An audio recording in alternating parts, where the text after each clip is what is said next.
Alhamdulillah, kembali kita melanjutkan pelajaran kita membaca buku tafsir salat. Dan insya Allah di kesempatan kali ini kita akan membaca doa di penghujung salat sebelum salam. Bagi para jamaah yang memiliki bukunya, silahkan dibuka di halaman 289. Memperbanyak doa sebelum salam. Salah satu di antara kesempatan yang mustajab untuk berdoa adalah ketika seusai tasyahud sebelum salam. Seusai tasyahud berarti sampai selesai membaca sholawat dan sebelum melakukan salam. Dari Abu Umamah radhiyallahu anhu, Rasulullah sallallahu alaihi wasallam pernah ditanya, "Ayyud du'ai asma'?" Ya Rasulullah, doa apa yang paling didengar? Dan tentu saja makna didengar oleh Allah bukan sebatas didengar dalam arti Allah mendengarkan suara, namun didengar dalam arti paling direspon. Karena Allah mendengarkan semua suara hambanya, baik yang berdoa maupun yang tidak berdoa, baik kalimat yang baik maupun kalimat yang buruk, semuanya didengarkan oleh Allah Subhanahu wa Ta'ala. Namun ketika kita menyebut Allah mendengar untuk kasus tertentu, maksudnya adalah Allah Subhanahu wa Ta'ala lebih memperhatikan untuk hal itu. Dan ini sudah pernah kita bahas ketika kita membaca tentang at-tasmi' pada saat kita i'tidal. Sami Allahu liman hamidah. Allah mendengar para hamba yang memujinya. Padahal Allah mendengar semua suara. Dan sehingga itu dipahami oleh para ulama bahwa Allah mendengar semua hamba yang memujinya. Maksudnya adalah hamba yang dia memuji Allah Subhanahu wa Ta'ala lebih didengar oleh Allah Subhanahu wa Ta'ala. Maka kalimat Allah mendengar hamba yang memujinya didefinisikan dengan Allah mengijabai hamba yang memujinya. Sami Allahu liman hamidah. Allah mengijabai setiap hamba yang memujinya. Kemudian Nabi SAW ketika ditanya, ayyud du'ai asma', doa apa yang paling didengar oleh Allah? Jawab Nabi SAW, jawfal laylil akhir wa duburas salawatil maktubah. Doa di pertengahan malam yang terakhir. Pertengahan malam yang terakhir berarti di sepertiga malam yang terakhir. Wa duburas salawatil maktubah, dan di dubur salat wajib. Tayyib, di sini ada kalimat dubur salat wajib dan saya terjemahkan dengan tidak mengubah teks, saya tulis dubur salat wajib. Dan di dubur salat wajib. Sekarang apa makna dubur salat? Apa makna bagian dubur salat? Sebagaimana yang disebutkan dalam teks hadis. Dubur artinya adalah penghujung. Dubur salat berarti penghujung salat. Dan bukan selesai sholat. Untuk konteks hadis ini, ya. Untuk konteks hadis ini. Karena dubur sesuatu itu masih bagian dari sesuatu tersebut. Hanya saja dia ada di ujung akhir. Sehingga hadis ini dalil dianjurkan memperbanyak doa sebelum salam ketika sholat wajib. Tayyib. Karena Nabi SAW ketika ditanya doa apa yang paling mustajab, dan beliau menyebutkan doa yang dibaca di sepertiga malam yang terakhir dan doa yang dibaca di bagian akhir dari sholat wajib. Dan jamaah dimakan Allah Subhanahu wa Ta'ala, tentang makna dubur sholat, para ulama menyebutkan ada dua makna. Dubur sholat itu ada dua makna. Bisa seusai sholat, bisa juga maknanya di penghujung sholat. Dubur sholat itu punya dua makna. Pertama, setelah sholat berakhir, setelah salam. Yang kedua adalah di penghujung sholat. Ada beberapa riwayat yang menyebutkan tentang makna ini. Yang pertama adalah hadis riwayat Bukhari Muslim dari Mughirah bin Syu'bah radhiyallahu anhu. bahwasanya Rasulullah SAW pernah bersabda, beliau mengatakan, kana yaqulu, kata Al-Mughirah bin Syu'bah, kami ulang, kata Al-Mughirah bin Syu'bah radhiyallahu anhu, Rasulullah SAW membaca kalimat berikut di dubur setiap sholat. Idza sallama, apabila beliau salam. Berarti makna dubur kulli sholatin, dubur setiap sholat di sini maknanya adalah kondisi setelah sholat. Karena dilakukan idza sallama, apabila selesai sholat. Yaitu membaca la ilaha illallah wahdahu la syarikalah, lahul mulku wa lahul hamdu wa huwa ala kulli syai'in qadir. Allahumma la mani'a lima a'taita wa la mu'tiya lima mana'ta wa la yanfa'u dzal jaddi minkal jadd. Kita ulang di sini, makna dubur salat dalam hadis ini adalah seusai salat. Kemudian hadis yang kedua adalah hadis dari Abu Hurairah radhiyallahu anhu. Qalu, para sahabat yang miskin, mereka datang menghadap Nabi SAW. Ya Rasulullah, dhahaba ahlud dusur bid darajati wan na'imil muqim. Ya Rasulullah, orang-orang kaya memborong derajat yang tinggi, memborong pahala dan kenikmatan yang abadi. Qala, lalu beliau bertanya, kaifa dzaka? Ada apa? Qalu, orang miskin itu mengatakan, sallu kama sallaina, sallau kama sallaina. Mereka salat sebagaimana kami salat. Wajahadu kama jahadna. Mereka berjihad sebagaimana kami berjihad. Wa anfaqu min fuduli amwalihim. Tapi mereka bisa berinfak dengan hartanya. Wa laysat lana amwalun. Sementara kami tidak punya harta. Qala, kemudian Nabi SAW bersabda, afala ukhbirukum bi amrin tudrikuna man kana qablakum. Maukah aku sampaikan kepada kalian amalan yang kalian bisa menyusul orang-orang kaya itu. Wa tasbiquna man jaa ba'dakum. Kalian bisa menyusul orang sebelum kalian dan bisa mendahului generasi setelah kalian. Dan tidak ada orang yang bisa membawa amalan yang lebih baik dibandingkan apa yang kalian baca. Ya. Selain amal itu, kemudian Nabi SAW mengatakan, tusabbihuna fi duburi kulli salatin. Kalian bertasbih setiap atau di dubur salat. Kalian bertasbih di setiap dubur salat. Dan makna dubur di sini adalah setelah salam. Karena nggak mungkin membaca tasbih sebanyak berapa ini? 10 kali ya. Kalian bertasbih sebanyak 10 kali. Bertahmid 10 kali, bertakbir 10 kali, ini tidak mungkin dilakukan sebelum salam. Dan arahan Nabi SAW untuk membaca ini adalah sesudah salam. Sehingga kita membaca subhanallah, subhanallah, subhanallah sebanyak 10 kali. Alhamdulillah, alhamdulillah, alhamdulillah 10 kali.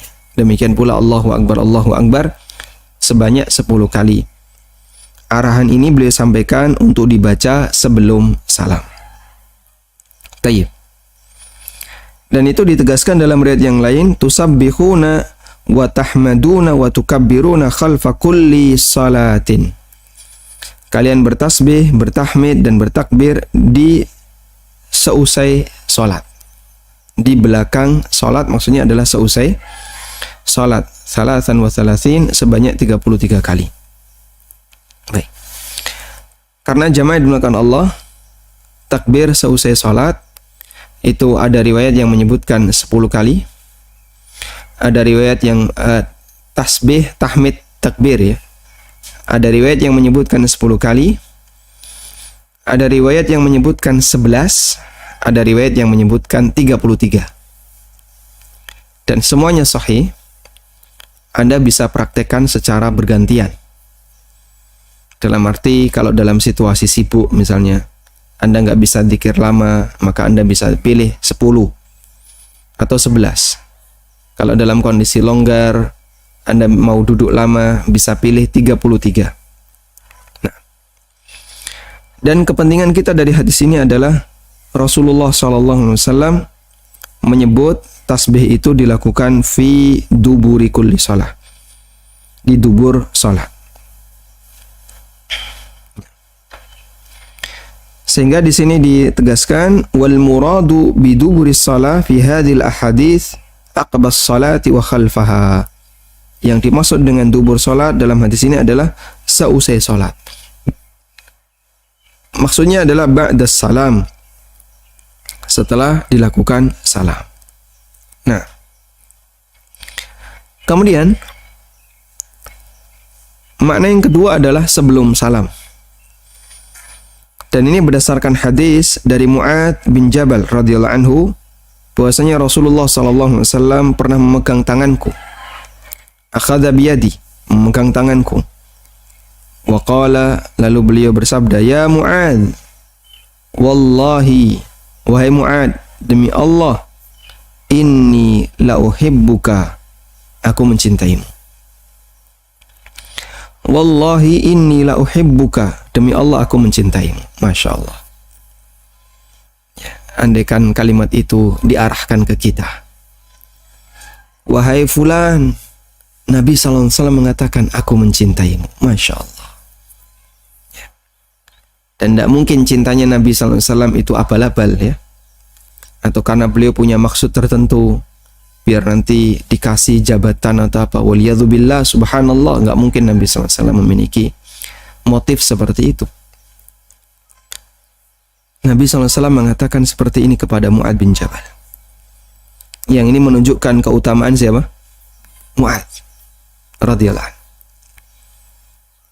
Orang kayak gini dikafirkan sama Syiah. Padahal Nabi SAW mengatakan, wallahi inni la uhibbuka, demi Allah aku mencintaimu. Faqala, lalu beliau mengatakan, usika ya Mu'adz, aku berpesan kepadamu wahai Mu'adz, la tad'anna fi duburi kulli salatin taqul, jangan sampai kau tinggalkan kalimat ini untuk kau baca di dubur semua salat. Fi duburi kulli salat, ada lafaz apa? Dubur. Taqul, kau baca, Allahumma a'inni ala dzikrika wa syukrika wa husni ibadatik. Hadis ma'ruf, dan alhamdulillah masyarakat kita banyak yang mengenal hal ini. Kemudian Nabi SAW menyebutkan itu untuk dibaca di dubur salat, fi duburi kulli salatin, di dubur salat. Dan para ulama mengatakan yang dimaksud dengan dubur salat dalam hadis ini adalah akhirus salah qabla salam, akhir salat sebelum salam. Lianna dubur syai'i yakunu minhu, karena dubur sesuatu itu bagian darinya. Dan ini dikuatkan dengan riwayat Nasa'i fi kulli salatin, hendaknya kau baca di setiap salat. Dalam riwayat Nasa'i ini, ya, dalam riwayat Nasa'i, fala tada' an taqula fi kulli salatin rabbi a'inni ala dzikrika wa syukrika. Jadi sama redaksinya. Cuman dalam riwayat Nasa'i di situ kalimatnya fi kulli salatin. Kalau dalam riwayat Abu Dawud kalimatnya fi duburi kulli salatin. Berarti kita bisa memaknai dubur di situ maksudnya adalah masih dalam satu rangkaian salat, tapi di penghujung salat. Ibnul Qayyim dalam Zadul Ma'ad menjelaskan, dubur salat yahtamilu qabla salam wa ba'dahu. Makna dubur salat ada dua kemungkinan, bisa sebelum salam, bisa sesudah salam. Wa kana syekhuna ay Ibnu Taimiyah, dan guru kami yaitu Ibnu Taimiyah, yurajjihu ay yakuna qabla salam. Beliau menguatkan hadis Mu'adz itu dilakukan sebelum salam. Sehingga dubur salat dalam teks hadis itu bisa bermakna sesudah salam atau sebelum salam. Nah, dalam hadis Abu Umamah yang tadi kita singgung di buku ya, Jaufal lailil akhir wa duburus salawatil maktubah. Apa makna dubur di sini? Dijelaskan makna dubur di sini adalah wa rawat Turmudi, dan diriwayatkan oleh Turmudi dari Abu Umamah radhiyallahu anhu. Beliau atau ada orang yang bertanya, "Ya Rasulullah, ayyud du'ai asma'?" Doa apa yang paling didengar? Qala, jawab Nabi sallallahu alaihi wasallam, "Jaufal lailil akhir." Di sepertiga malam yang terakhir dan dubur salat wajib. Hadis dinilai hasan oleh Tirmidzi. Dan zahir dari dubur di sini maknanya adalah qablas salam. Maknanya adalah sebelum salam. Sehingga tadi kita sampaikan untuk konteks hadis ini makna dubur adalah penghujung salam, penghujung salat sebelum salam. Tayyib. Kesimpulannya di sini ada keterangan yang disampaikan oleh Syekh Ibnu Utsaimin ya, bahwa dubur salat itu bisa bermakna penghujung salat, bisa bermakna seusai salat. Ya. Anna ma warada fin nusus muqayyadan biduburis shalah. Bahwa semua dalil yang di situ menyebutkan tentang dubur salat, penjelasannya, fa in kana dzikran, kalau bentuknya zikir, fa in kana dzikran, kalau bentuknya zikir seperti tasbih, tahmid, takbir, membaca ayat kursi dan seterusnya, fal murad biduburis shalah adalah ba'daha. Makna dari dubur salat di sini adalah sesudah salat. Wa in kana du'aan, tapi kalau bentuknya doa, maka maksud dubur salat adalah penghujung salat, maksudnya sebelum salam. Tayyib. Sehingga kita punya kesimpulan, ya, kita bisa membuat kesimpulan bahwa makna dubur salat, jika hadisnya berbicara tentang zikir, maka maknanya adalah setelah salam. Kalau hadisnya berbicara tentang doa, maka maknanya sebelum salam. Baik. Ini makna dubur salat. Walhamdulillah. Baik. Bisa kelihatan tulisan ini kuning? Alhamdulillah. Kita lanjutkan. Selanjutnya kita akan membaca doa apa yang diajarkan Rasulullah sallallahu alaihi wasallam untuk dibaca sebelum salam. Ada banyak doa yang diajarkan Rasulullah sallallahu alaihi wasallam untuk dibaca sebelum salam.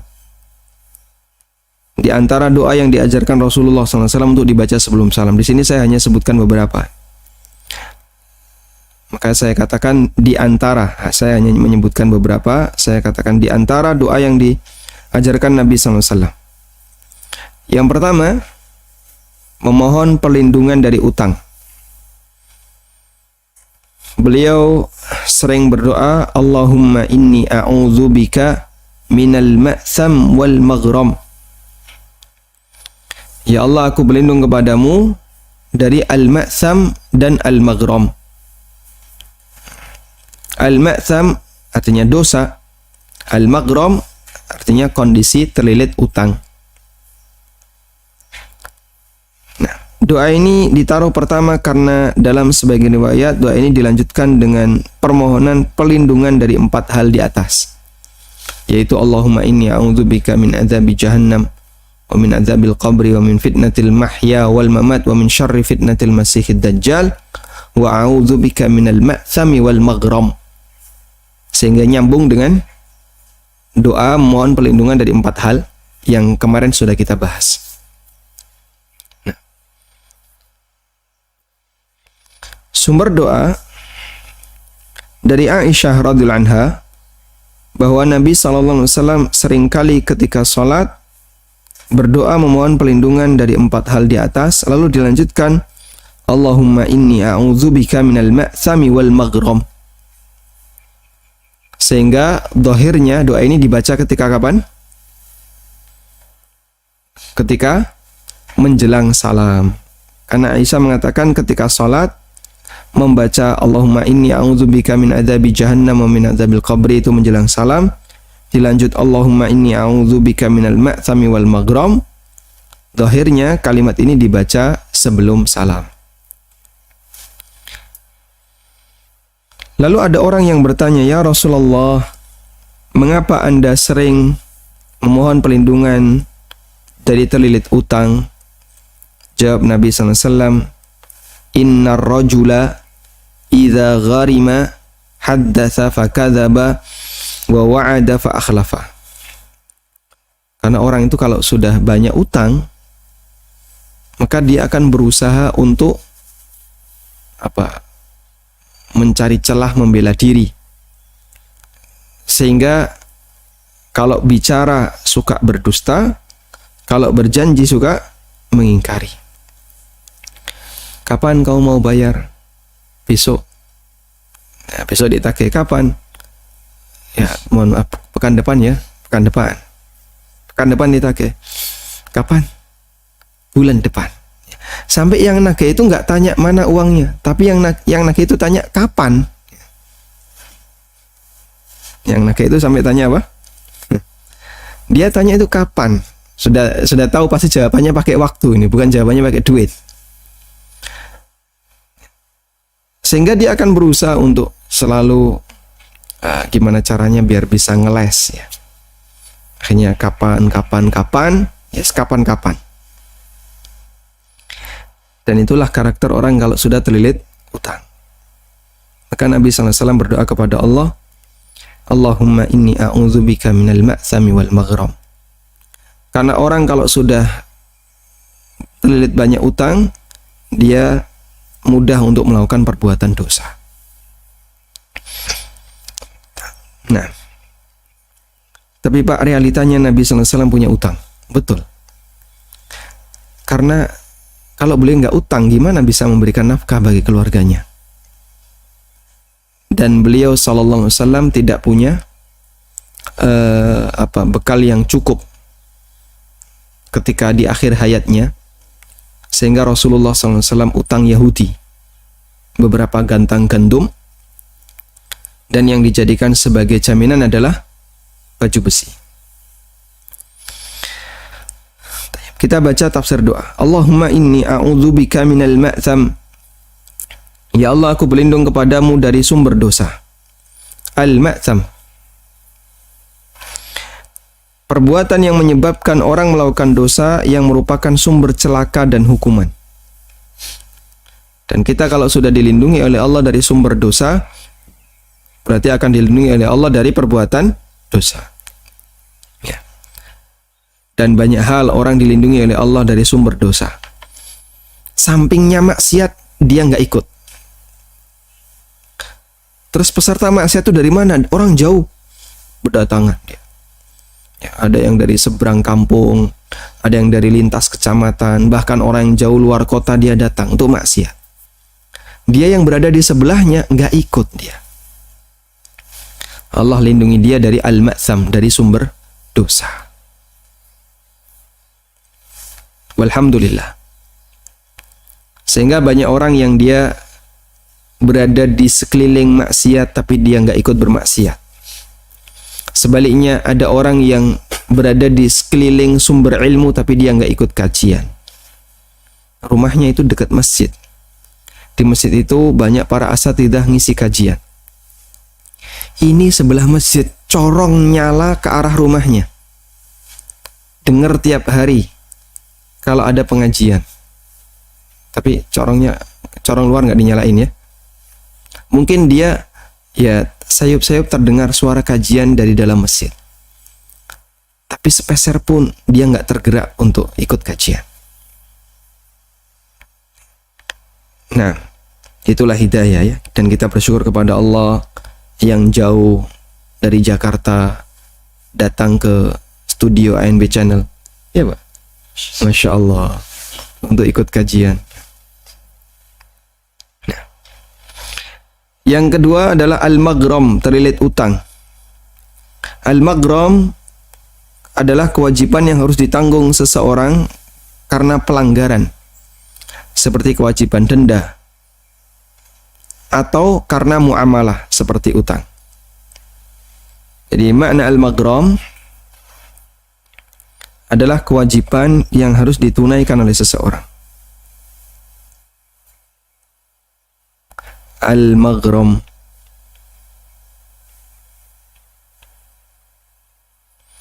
Itu bisa karena pelanggaran, sehingga bentuknya denda. Bisa karena muamalah, sehingga bentuknya utang. Kalau karena pelanggaran, ya, misalnya orang melanggar lalu lintas, lalu dia kena surat tilang, atau dia misalnya melanggar sumpah, lalu dia berkewajiban untuk memberikan makanan kepada 10 orang miskin, atau kafarah yang lainnya. Orang yang punya kewajiban untuk membayar sesuatu namanya al-maghram. Kalau karena muamalah, contohnya utang, atau beli sesuatu bayarnya belakangan, termasuk orang yang kredit.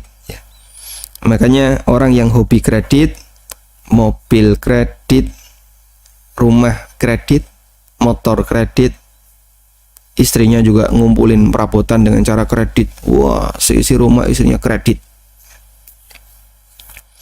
Itu berarti dia terjebak dalam al-maghram. Waliyadzubillah. Nabi SAW berlindung kepada Allah dari yang seperti ini. Mengapa Nabi SAW menggandengkan sumber dosa dengan terlilit utang? Ibnu Qayyim mengatakan, jama'an Nabiyyu sallallahu alaihi wasallam bainal ma'sami wal maghram. Nabi SAW menggabungkan antara ma'sam dengan maghram.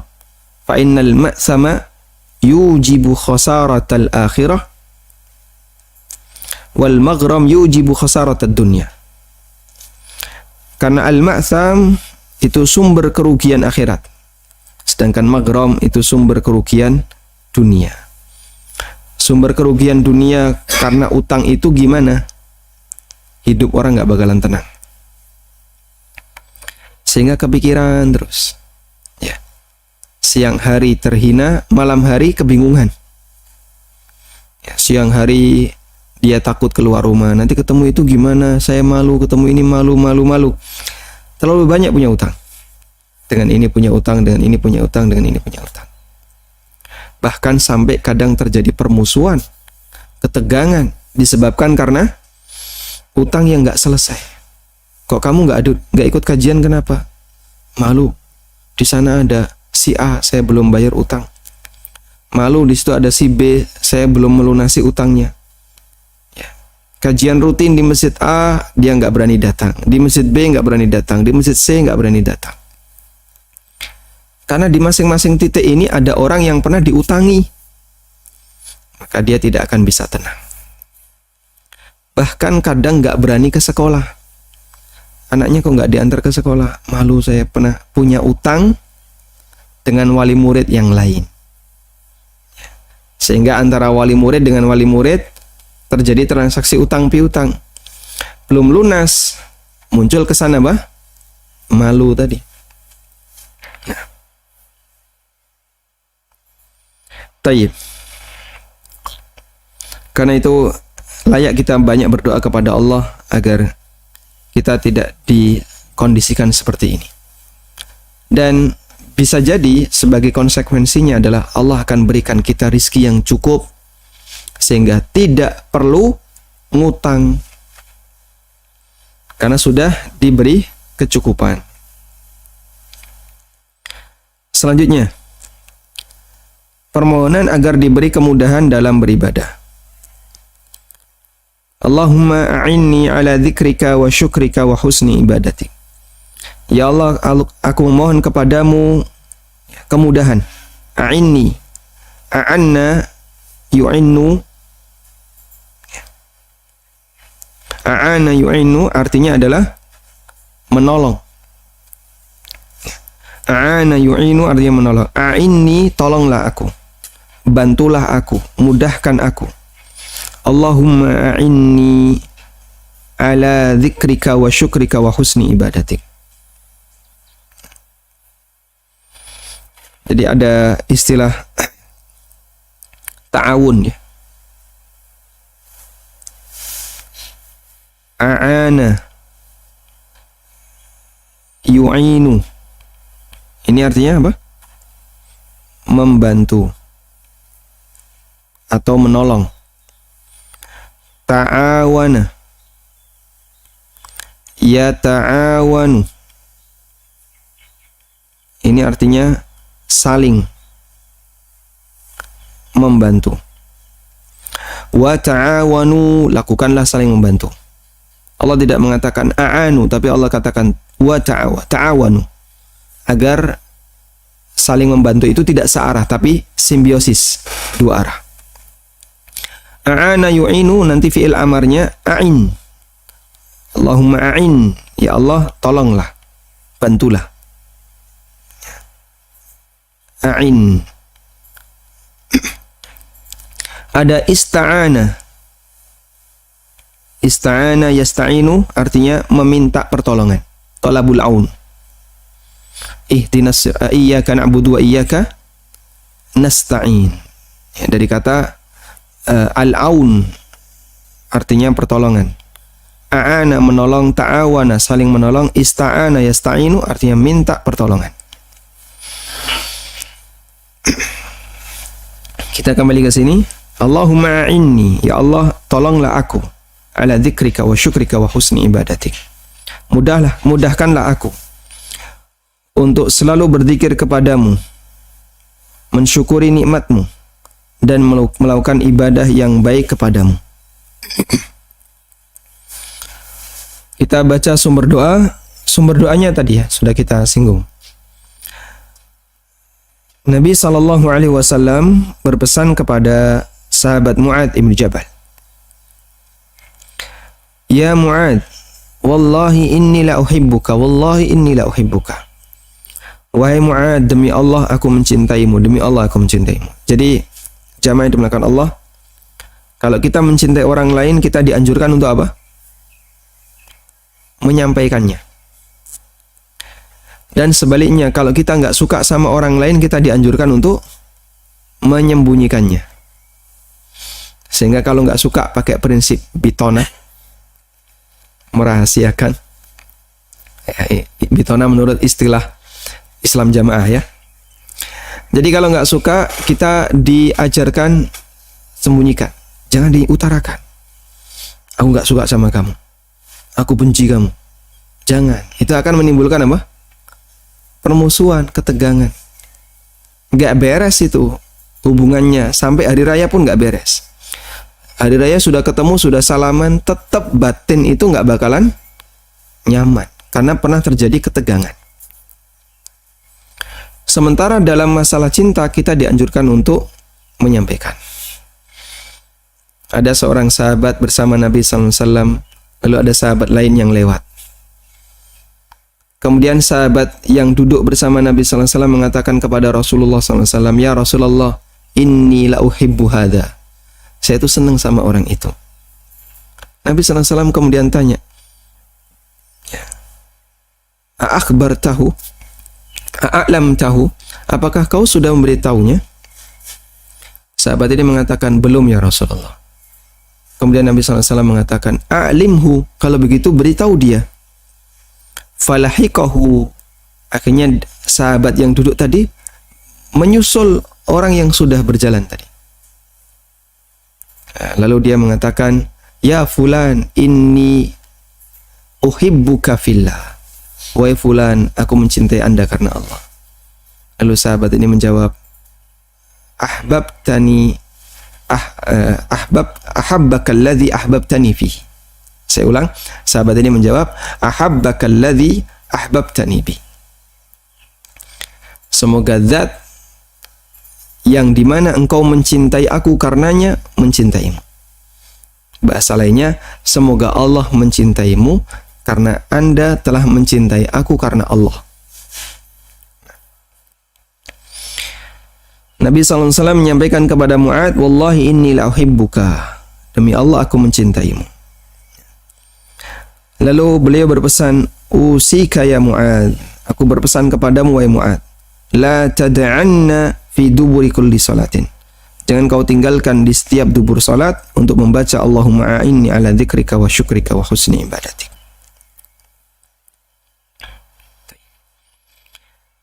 Kita baca tafsir doa.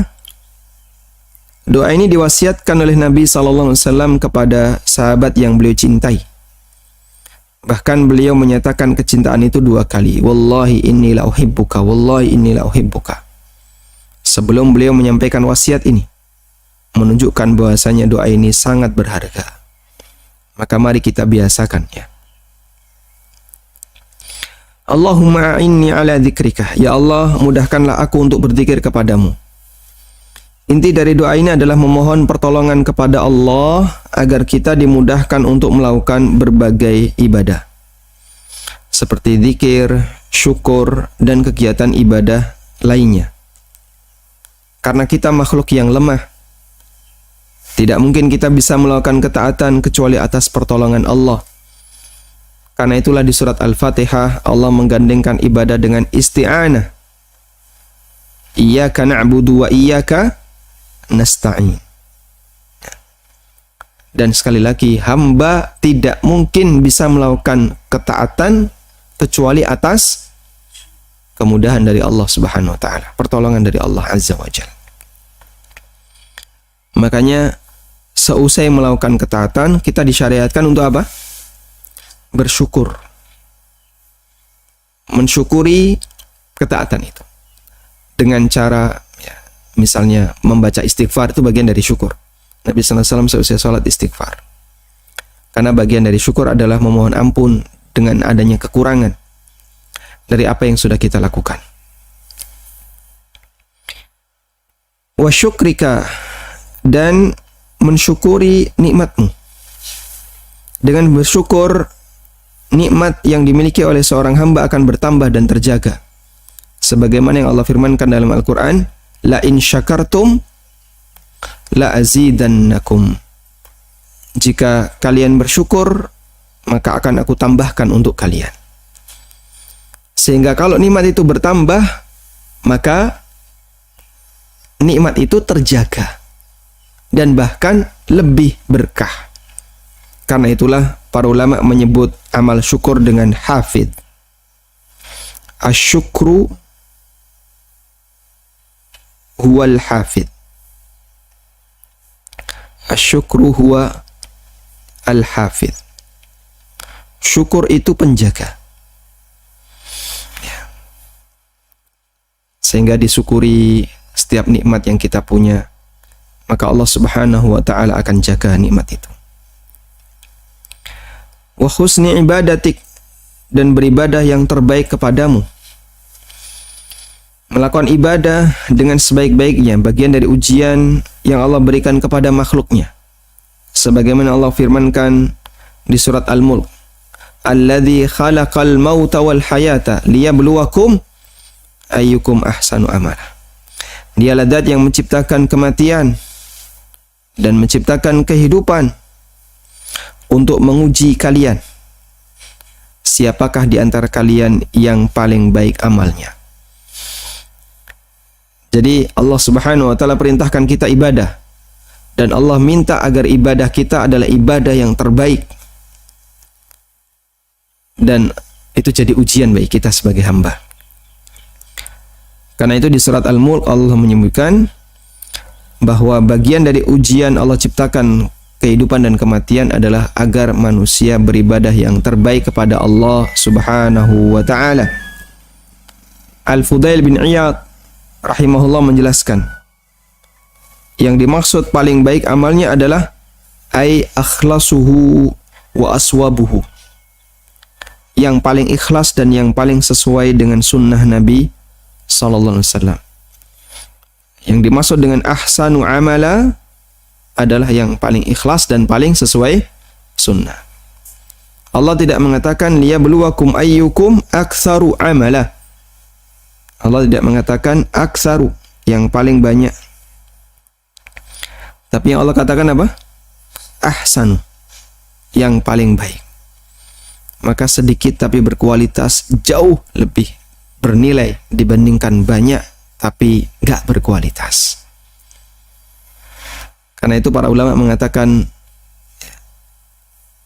al-qasdu fis sunnah khairun. Sederhana tapi sesuai sunnah. Sedikit tapi sesuai sunnah itu lebih baik dibandingkan banyak tapi tidak sesuai sunnah. Dan kita mohon kepada Allah Subhanahu wa taala agar Allah memberikan bimbingan kita untuk bisa beribadah yang terbaik. Dan bimbingan itu bentuknya adalah Allah kasih petunjuk kita, ilmu bagaimana cara beribadah yang benar. Yang kedua, Allah berikan taufik kepada kita untuk menjalankan ibadah itu sesuai dengan ilmu yang kita pahami. Wallahu ta'ala alam, demikian yang bisa kita sampaikan sebagai pengantar. Semoga menjadi kajian yang bermanfaat. Wassallallahu ala nabiyyina Muhammadin wa ala alihi wa sahbihi wasallam.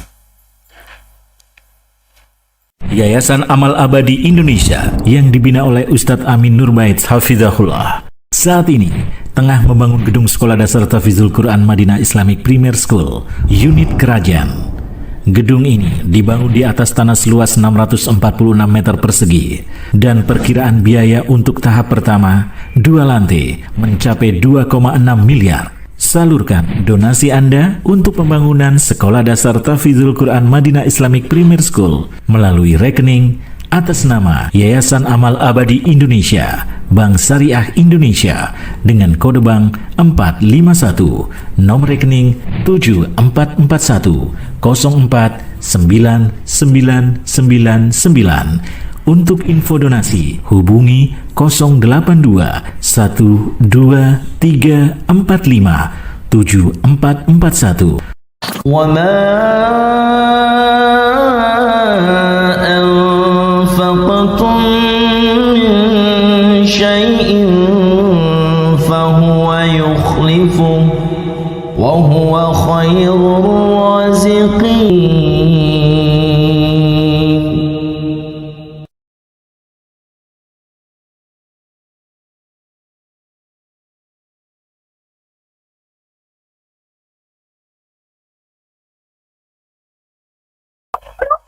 Silahkan, Anda sudah terhubung.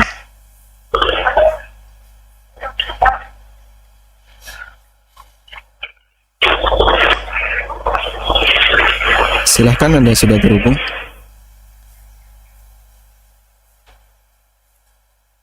Putus.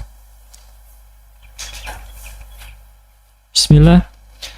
Saya pernah melihat makmum yang masih membaca doa sebelum salam. Padahal imam sudah salam, intervalnya pun agak lama setelah imam salam. Apakah hal ini diperbolehkan? Baik. Praktek yang dilakukan oleh makmum seperti ini adalah kesalahan. Karena dia tidak mengikuti imam. Sehingga imam sudah salam, kemudian sudah intervalnya cukup lama, makmum ini belum salam. Penyakit yang sama juga ada di antara makmum yang sujud terakhir lama sekali.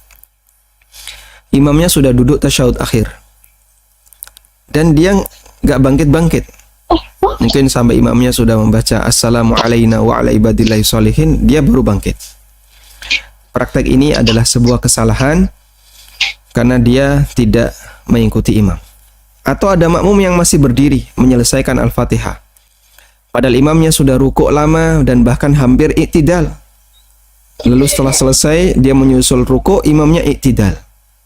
Maka jadinya tidak terjadi kesesuaian gerakan. Akhirnya kan gerakannya jadi naik turun gini ya. Imamnya turun, dia naik, imamnya naik, dia turun.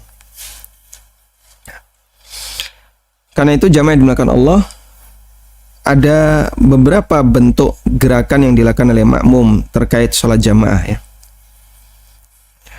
Gerakan makmum. Ini dulu sudah pernah kita singgung.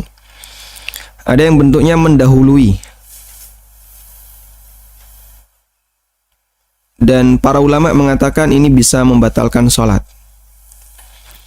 Orang yang mendahului imam sholatnya batal. Ada yang bentuknya membarengi. Ada yang bentuknya membarengi. Ini tidak sampai membatalkan insya Allah, tapi kesalahan. Ada yang bentuknya terlalu telat, sehingga imam sudah bergerak dalam waktu yang lama, dia belum. Ini juga kesalahan, perbuatan yang salah. Dan yang benar satu, yaitu mengikuti. Dan mengikuti berarti dia memperhatikan irama gerakan. Namanya mengikuti berarti memperhatikan irama gerakan. Sehingga imam sudah ruku, ya dia harus ruku. Imam sudah sujud, dia harus sujud. Batasan mengikuti adalah, ya, kalau kita gampangannya, sejak imam usai membaca, imam selesai membaca bar. Sejak imam usai membaca akbar, Allahu akbar, ya, begitu selesai bar, maka dia bergerak. Gampangannya seperti itu. Meskipun kalau secara teori yang dipraktekkan oleh sahabat Abu Hurairah radhiyallahu anhu,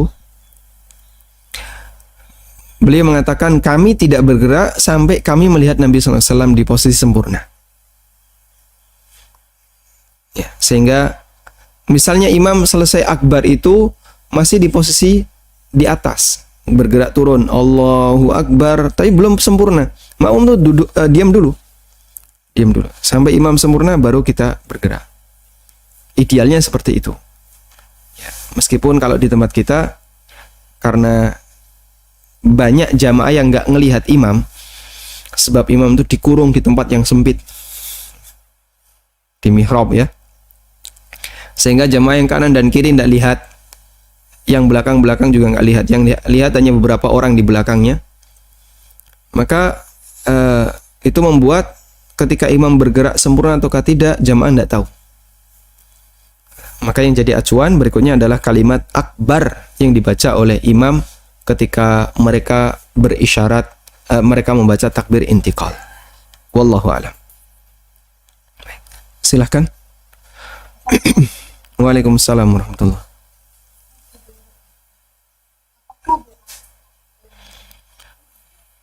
Mohon maaf, suara Anda tidak terdengar jelas. Mungkin bisa cari posisi yang lebih bagus sinyalnya.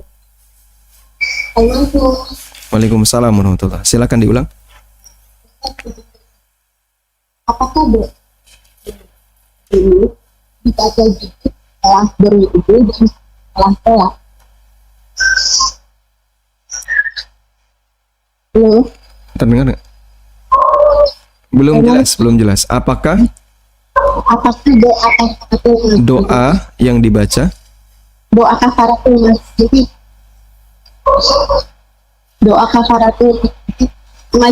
Doa kafaratul majelis ya. Dibaca juga setelah berwudu dan setelah sholat. Setelah berwudu. Baik. Ustaz, ada satu lagi nih, Ustaz. Baik, silahkan. Apakah ketika sudah berwudu lalu kita buang angin, kita harus istinja atau langsung melakukan?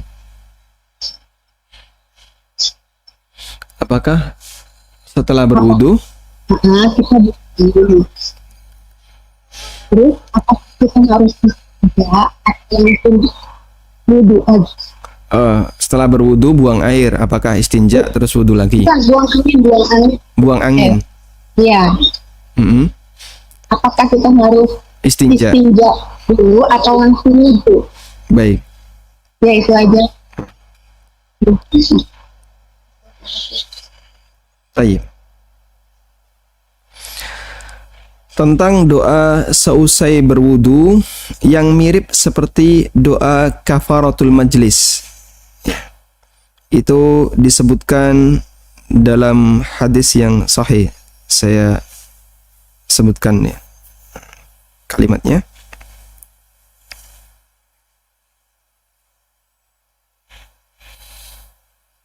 Nah, jadi Nabi SAW mengajarkan satu doa, Subhanakallahumma bihamdika asyhadu an la ilaha illa anta astaghfiruka wa atubu ilaik.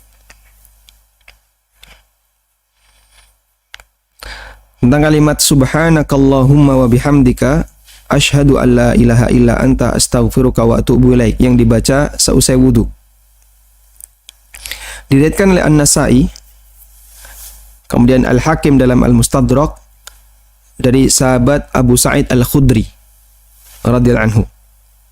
Dan para perawi berbeda pendapat apakah hadisnya itu sabda Nabi SAW ataukah perkataan Abu Sa'id Al-Khudri. Keterangan Al-Hafidh Ibnu Hajar, sanadnya sahih tanpa ragu. Namun para ulama beda pendapat apakah itu sabda Nabi ataukah perkataan Abu Sa'id Al-Khudri. Dan An-Nasa'i sesuai dengan kebiasaan beliau lebih menguatkan menurut riwayat yang lebih banyak. Falidha hakama alaihi bil khata'. Ya. Ini ada beberapa keterangan yang melibatkan ilmu hadis. Intinya riwayat itu adalah riwayat yang sahih. Riwayat itu riwayat yang sahih. Namun ulama beda pendapat apakah itu perkataan Nabi SAW ataukah perkataan Abu Sa'id Al-Khudri. Dan kalaupun itu perkataan Abu Sa'id Al-Khudri, praktek sahabat, boleh kita tiru. Sehingga kita boleh membaca kalimat Allahumma inni subhanakallahumma wa bihamdika asyhadu an la ilaha illa anta astaghfiruka wa atubu ilaik seusai wudu. Dan nilai keutamaannya bagi orang yang membaca kalimat ini seusai wudu, maka Allah Subhanahu wa taala akan, kalau disebutkan dalam riwayat itu, Allah Subhanahu wa taala akan memberikan stempel, ya. Allah jadikan itu sebagai amal, di stempel dan tidak akan pecah sampai kiamat, sehingga jadi bukti amal bagi pelakunya. Nah, wallahu ta'ala alam. Kemudian ketika kita sudah selesai wudu lalu kita buang angin, apakah perlu istinja? Jawabannya tidak perlu, karena buang angin itu tidak meninggalkan najis. Lain kalau buang air, ya, ada sisa-sisa najis yang nempel di dubur atau di tempat keluarnya najis. Tapi kalau buang angin tidak perlu, sehingga selesai wudu terus ngentut, tidak perlu istinja tapi langsung berwudu lagi. Wallahu a'lam. Nah, silakan. Assalamualaikum, Ustaz. Waalaikumsalam warahmatullahi. Silakan Bapak.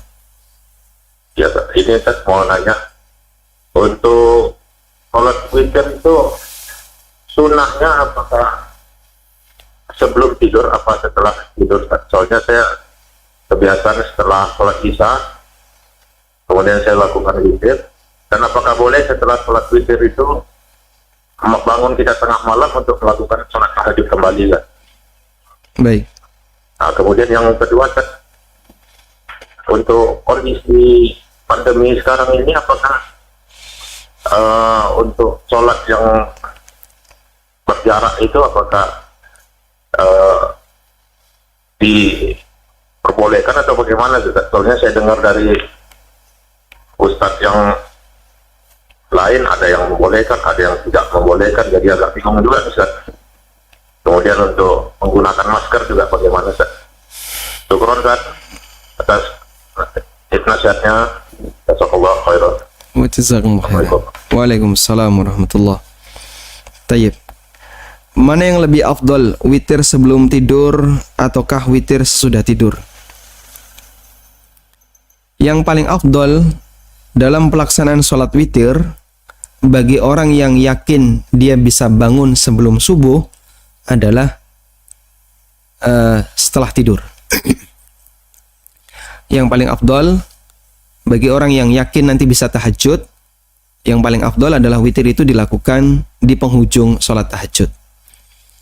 Berdasarkan sabda Nabi SAW, Nabi SAW mengatakan dalam hadis dari Abdullah bin Umar, Rasulullah SAW bersabda, "Ij'alu akhira salatikum bil-laili witra." Jadikanlah salat terakhir di malam hari, salat kalian di malam hari yang terakhir adalah witir. jadikanlah sholat kalian di malam hari yang terakhir adalah witir. Rawahu Syaikhan, hadis riwayat Bukhari Muslim. Nah, sehingga bagi orang yang yakin dia bisa qiyamul lail, maka sebaiknya witir dilakukan di penghujung malam. Kemudian bagi orang yang dia nggak yakin bisa bangun malam, maka witir lebih afdol dilakukan sebelum tidur. Agar apa? Tetap terjaga sholat witir. Berdasarkan hadis riwayat Bukhari Muslim dari Abu Hurairah radhiyallahu anhu, beliau mengatakan, "Ausani khalili." Nabi berpesan kepadaku sallallahu alaihi wasallam dengan 3 hal. Di antaranya adalah puasa 3 hari setiap bulan, melakukan 2 rakaat sholat duha, dan witir sebelum tidur. Sehingga di posisi ini Anda bisa menentukan. Posisi saya kalau misalnya ya, capek sekali, kayaknya saya nggak sanggup nanti untuk qiyamul lail. Maka sebaiknya begitu selesai sholat isya, lakukan witir. Tapi kalau Bapak yakin nanti sebelum subuh saya akan bangun, saya akan tahajud, maka sebaiknya witirnya dilakukan di belakang. Kok ternyata realitanya tidak sesuai keyakinan, ya bablas, nggak bangun, ya niat itu insya Allah sudah jadi punya nilai pahala. Bapak punya niat, punya tekad untuk qiyamul lail, tapi ternyata gagal. Insya Allah niat itu bernilai pahala dan tidurnya jadi sedekah. Selanjutnya, bolehkah sholat tahajud padahal kita sudah sholat witir? Kita witir sebelum tidur. Kemudian kita diberi kemudahan oleh Allah bisa qiyamul lail. Bolehkah kita sholat tahajud? Jawabannya boleh. Namun tidak boleh ngulang witir. Berdasarkan hadis dari Ali bin Abi Thalib radhiyallahu anhu, sami'tu Rasulullah sallallahu alaihi wasallam yaqul, aku mendengar Rasulullah sallallahu alaihi wasallam bersabda, la witrani fi lailatin. Tidak ada 2 witir dalam satu malam. Sehingga witir yang sudah dilakukan di waktu sebelum tidur, nanti Bapak tahajud, tinggal sholat tahajud, nambahi 2 rakaat sesuai yang Bapak kehendaki. Kemudian terkait masalah shaf berjarak, lalu sholat menggunakan masker, dan seterusnya. Yang kami pahami, wallahu a'lam, ulama menegaskan sholat menggunakan masker, baik wajib maupun sunnah, hukumnya makruh. Tidak sampai membatalkan dan tidak sampai menyebabkan sholatnya tidak berpahala. Hukumnya makruh, tidak sampai batal dan tidak sampai berdosa. Namun ada kaidah, ya, ada kaidah bahwa makruh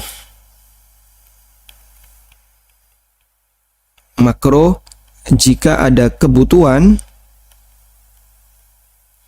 maka berubah menjadi mubah. Haram plus darurat berubah menjadi mubah. Ini kaidah ya. Sesuatu yang makruh jika dilakukan dalam posisi sangat butuh, ada hajat, maka berubah menjadi mubah. Dan sesuatu yang haram jika ada kondisi darurat, dilakukan dalam posisi darurat, berubah menjadi mubah. Ya. Kita mengenal ada istilah ya, ad-daruratu tubihul mahzurat wal mubahatu wal hajatu tubihu al makruhat. Ada kaidah yang umum dalam masalah fikih. Ad-daruratu tubihu al mahzurat wal hajatu tubihu al-makruhat. Keberadaan darurat menyebabkan yang haram jadi boleh. Keberadaan hajat menyebabkan yang makruh jadi boleh. Nah, sehingga makruh ketika ada kebutuhan berubah menjadi mubah. Dan memakai masker dalam situasi pandemi itu tingkatannya butuh atau darurat? Butuh atau darurat, Pak? Masker dalam kondisi pandemi. Secara umum masyarakat kita memahami itu darurat. Makanya nggak pakai masker disuruh pulang. Ya. Area wajib pakai masker. Masjid juga menerapkan prokes seperti itu. Sehingga di masyarakat kita untuk saat ini memakai masker itu dianggap sebagai darurat. Itu Ustadz nggak pakai masker. Yang isi kajian pengecualian ya. Nggak apa-apa. Tayyib. Sehingga kalau Anda ke masjid, kemudian Anda sholat dan seterusnya, Anda memakai masker, di tempat kita, masyarakat kita memahami ini sampai pada tingkatan darurat. Dan itu berbeda-beda situasinya. Nanti dalam kondisi yang lain mungkin sudah tidak lagi berubah jadi darurat, tapi jadi hajat. Dan minimal itu hajat. Ada kebutuhan besar, yaitu kekhawatiran agar tidak terjadi penyebaran penyakit, atau agar kita tidak tertular dan seterusnya. Sehingga insya Allah dengan pertimbangan ini, maka orang menggunakan masker ketika sholat hukumnya mubah, diperbolehkan. Ada sebuah hadis yang mengatakan naha Rasulullah sallallahu alaihi wasallam anit talathum. Rasulullah sallallahu alaihi wasallam melarang talathum. Talathum itu tutup mulut. Jadi orang di masa silam ketika mereka melakukan perjalanan itu kan yang kelihatan cuma mata. Ini tertutup dengan sorban. Ya, ini tertutup dengan sorban ya. Karena mereka melakukan perjalanan melintasi padang pasir dan seterusnya. Nah, menutup seperti ini itu namanya talathum.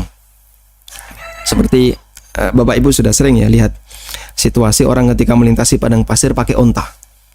Nah, mereka melakukan talathum biar tidak menghirup debu. Dan Rasulullah SAW melarang talathum ketika sholat, sehingga harus dibuka. Dan larangan itu dipahami oleh para ulama sebagai larangan makruh, tidak sampai pada derajat haram. Nah, ketika ada kebutuhan, hukumnya diperbolehkan. Karena itu dulu ada sebagian sahabat yang sholat dengan menutup mulut karena butuh, ada kebutuhan. Karena itu insya Allah tidak masalah bagi mereka yang sholat menggunakan masker karena ada kebutuhan atau bahkan sudah sampai pada tingkatan darurat. Wallahu alam. Sementara untuk soft berjarak, ulama khilaf. Apakah rapat itu wajib ataukah tidak sampai derajat wajib? Ada perbedaan pendapat di antara ulama. Wallahu alam.